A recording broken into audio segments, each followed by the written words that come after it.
This Energy Security Board was established by the nation's energy ministers following a review into the future security of the national electricity market, and is supposed to provide oversight for energy security, quote, to drive better outcomes for consumers, unquote. And today we're told that this board, listen, has rejected demands for fossil fuels to be cut from its draft capacity mechanism, saying it is essential that coal and gas plants do not exit the power grid before replacement renewables and storage generation is in place. And that looks like being in the never-never. So generators will now be paid for guaranteeing standby supply, paid to provide coal, which Kean and co want to abolish. Forget Adam Bant and the Teals, they have no political power. Albanese's got 77 seats. But we are regarded worldwide as a global energy giant, the third biggest energy exporter on the planet after Russia and Saudi Arabia, but 2/3 of our energy production goes overseas. There's one question that has to be asked by media outlets, writers, government, oppositions and business. Whatever the merits of renewables are, last week proved they can't do the job. Yet the Energy Minister Kean is racing off to Government House to gain a signed declaration that coal is an essential service.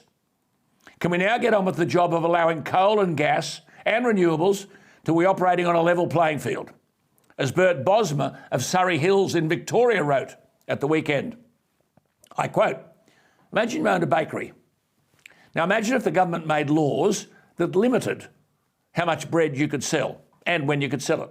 Next, imagine if the same government not only encouraged another bakery to open next door to your bakery, but heavily subsidised that bakery, and then enacted laws that made it compulsory for the public to buy a certain amount of bread from that other bakery at very high prices, even though the quality of its bread was poor and its delivery unreliable.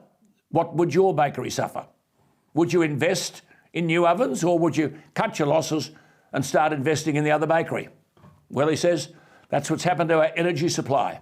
And that's why it's costing us a load of bread for energy we can no longer rely on, unquote.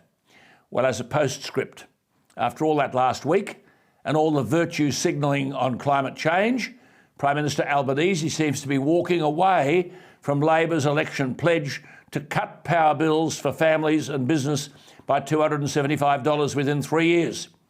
As Peter Online wrote, right now, saving Australia is number one, and saving the planet is best left to China and Russia, who are the major polluters, unquote. I repeat again, we're at war.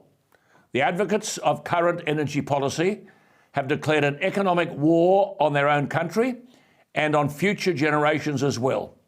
China is building right now more than 3 times the entire generating capacity of Australia's brown and black coal-fired power stations. Who is standing up for Australia, prepared to ditch mindless ideology?